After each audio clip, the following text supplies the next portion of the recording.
Sejam todos, todas bem-vindas, bem-vindos.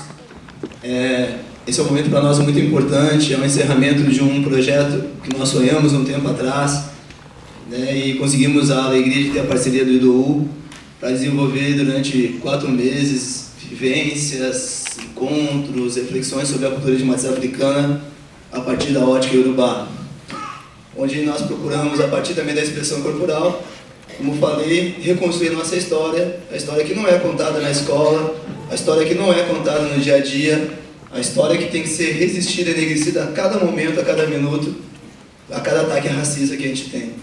Então, mais uma vez, nós agradecemos muito, ficamos muito felizes de vocês estarem aqui conosco e chamo, né, o grande e querido Akin Idou para dar continuidade a esse trabalho. Por enquanto, muito obrigado.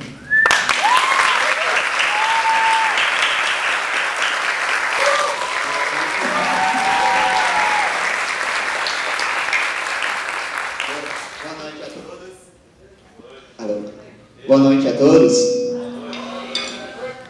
Bom, meu nome é Idou Akinruli, né? Eu sou da Nigéria, né?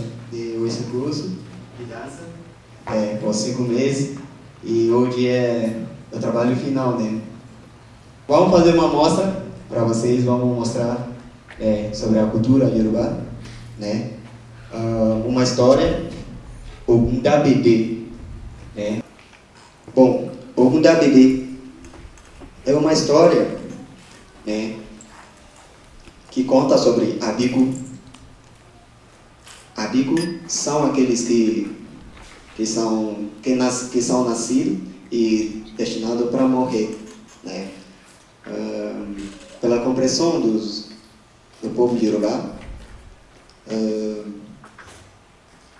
é como um grupo de pessoas, né, que faz esse encontro e eles falam que, olha só, estou indo para tal família, eu vou ficar lá 3 dias, eu vou ficar 2 meses, eu vou ficar 4 anos, 5 anos e já volto para o grupo. Então, quando eles chegam no mundo, eles também já têm seu nome próprio, né, que os pais não têm como trocar. Naturalmente, os pais vão dar esse mesmo nome, né? Então, essa é a marca deles, que eles vão usar dentro do grupo também, quando eles voltam para lá. Bom, isso aconteceu na aldeia, né? Tem uma família lá que eles não acompanhavam, como todos de Iorubá fazemos, que quando a pessoa está grávida, né, temos que fazer a consulta com o babalaô, né, e ver quem é essa pessoa que está chegando, né, quais são as comidas que ela vai ter que comer, quais são as coisas que não pode, né, as coisas do dia a dia dele, né, que pode ser feito ou não, né, tudo isso já foi passado, né, o babalaô já fala sobre isso e mostra, né, o que é, né, daí os pais têm que tomar cuidado com essas coisas que foram ditas. Mas essa família não fizeram isso, né, e quando a criança cresce, ela cresceu e passou mal por bom tempo. Ficou 4 meses em coma, né? Sem falar, sem poder falar, sem poder se mexer. Bom, levaram esse filho para o rei para ver o que está acontecendo. O rei chamou o babalaô consultou Ifá e viram que é um Abiku, né? E a única solução para isso é fazer um sacrifício. Tá? Então, o que será? Os pais estão prontos para pagar? Qualquer coisa a gente paga. Só queremos nossa filha de volta. Bom, o babalaô disse que não precisa de um monte de coisa. É só um leque. Todo mundo conhece leque. Aquele leque para banana, né? Disseram que é só isso que precisa. Ah, é? Tá, então eu vou lá comprar. Ele trouxe para o Babalau fez as encantações nisso, né? Preparou esse leque e pede para o pai abanar seu filho e cantar para ela essa música. Mova bebê bem, mova bebê bem, mova bebê bem, mova bebê bem, pediu tudo, ọmọ wọn lóde ìgbò, mova bebê bem, mova bebê. Ele cantou essa música várias vezes e abanando sua filha. E logo ela levantou e, pai, onde estou? Estou com fome. O que tem para comer? Eu quero comer amalá. Eu quero comer uma comida pesada. A pessoa que está 4 meses em coma. Levantou na hora, quer comer e tudo mais. Foi assim que salvaram a vida dessa filha. Bom, isso aconteceu, mas essa energia que entrou na aldeia, ele mexeu com a energia positiva que tem na aldeia. Que as coisas não andarem normais, como devia ser. E é isso que queremos mostrar para vocês. Como aconteceu.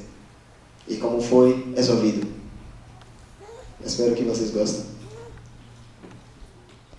Josia.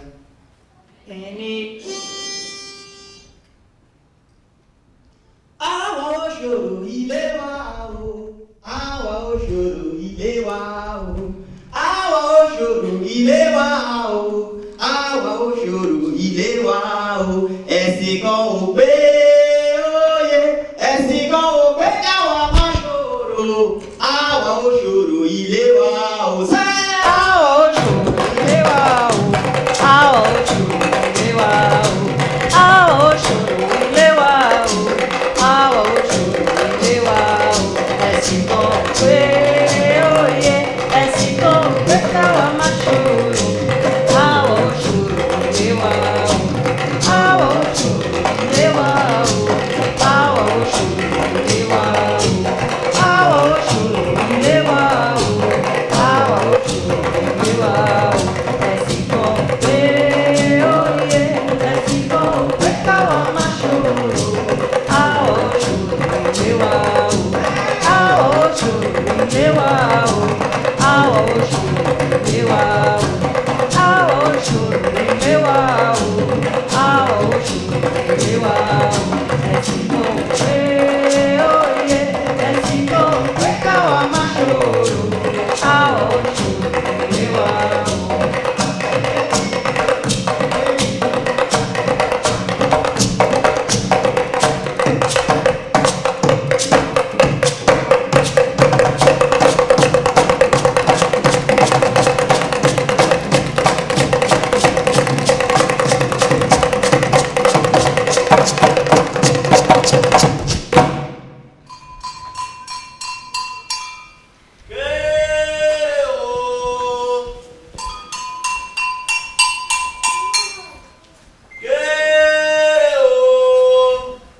O rei pediu para todos estarem no palácio amanhã às 6 horas. Moirê, Abi Moirê.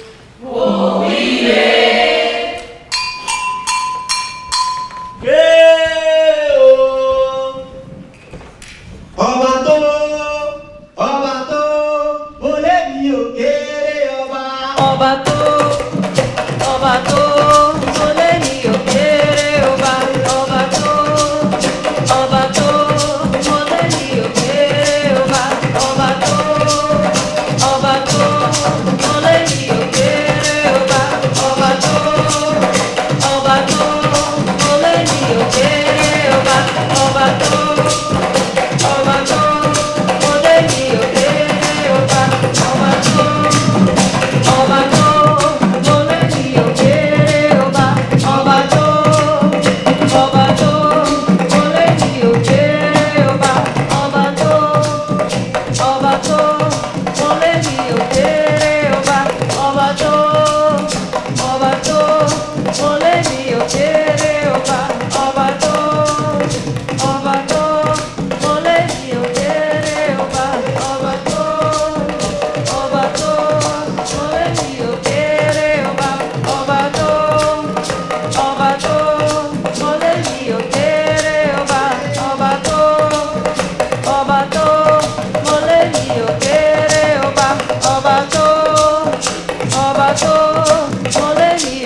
Obrigado por terem vindo. O rei seria nada sem vocês e sem o povo da aldeia. Andam acontecendo algumas coisas estranhas na aldeia. Os galos não cantam como deveriam. As águas dos rios estão mudando de cor. E os ventos estão mudando de direção. É preciso saber o que está acontecendo. Vou pedir para Alagogu chamar Babalaô para nós.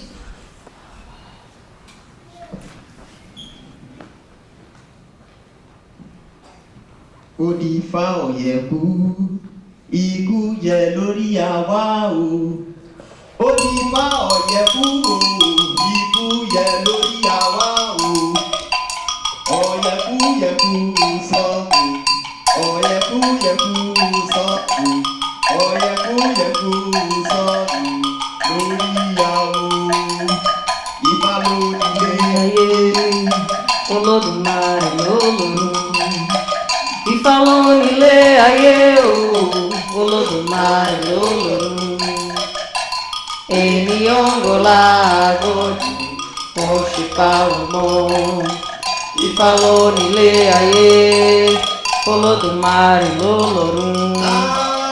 Ifá ló nílé ayé o, Olódùmarè lólórun. Ènìyàn ń gọlá àgọ́jù, wọ́n ṣe pa ọmọ. Ifá ló nílé ayé, Olódùmarè lólórun. Ifá ló nílé ayé o, Olódùmarè lólórun. Ènìyàn ń gọlá àgọ́jù, wọ́n ṣe pa ọmọ. Ifá ló nílé ayé, Olódùmarè lólórun. Ifá ló nílé ayé o, Olódùmarè lólórun. Ènìyàn ń gọlá àgọ́jù, wọ́n ṣe pa ọmọ. Ifá ló nílé ayé, Olódùmarè lólórun. Ifá ló nílé ayé o, Olódùmarè lólórun. Ènìyàn ń gọlá àgọ́jù, wọ́n ṣe pa ọmọ.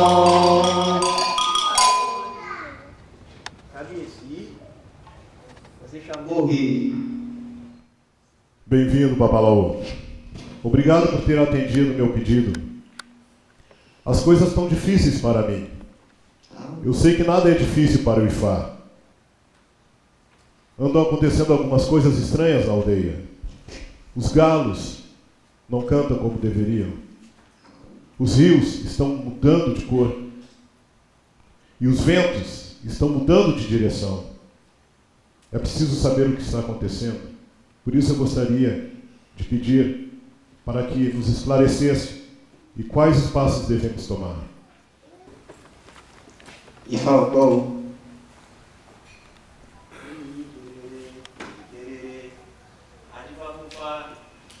ojúmọ́ fèrè ní ọmọ máa júbalẹ̀ ká tún máa ṣàmú. Ifá ọgbọ́ o.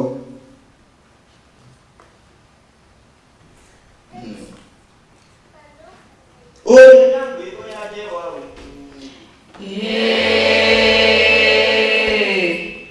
Ifá lówó bá ìtí àṣẹ o, Ọ̀rúnmìlà o.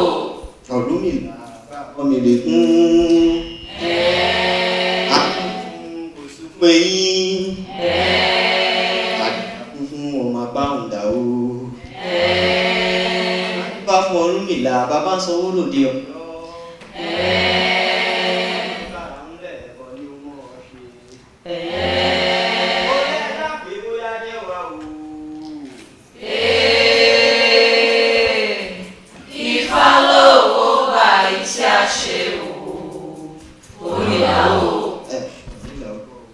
Níwájú ìtàn Ifá, èèyàn gbọ́ Ifá, olùfún lọ̀tún, olùkọ́nu ló sì. Àárín ẹ̀wọ̀n rere bó ṣe rí ni kò ṣe sọ ọ, má fi gbé pébi o, má fi gbé péré o. Làá bá lójú ọmọ rí, làá ní kó má fi hàn wá o.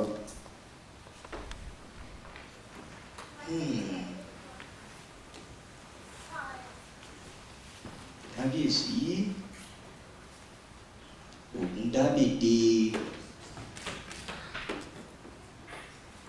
kábíyèsí dábìdì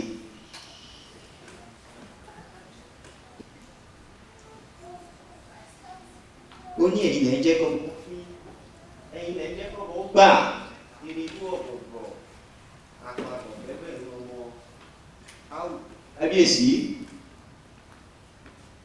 Ifá ní òwe làwọn Ifá diz e temos que fazer saudação espiritual para o Deus.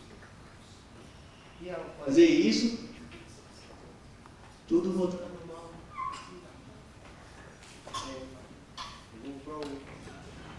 Lónìí Ògún o, ọwọ́ ẹ̀rọ o. Ògún o, ọwọ́ ẹ̀rọ. Ògún o, Ògún o, ọwọ́ ẹ̀rọ. Ògún o, ọwọ́ ẹ̀rọ. Ògún o, ọwọ́ ẹ̀rọ.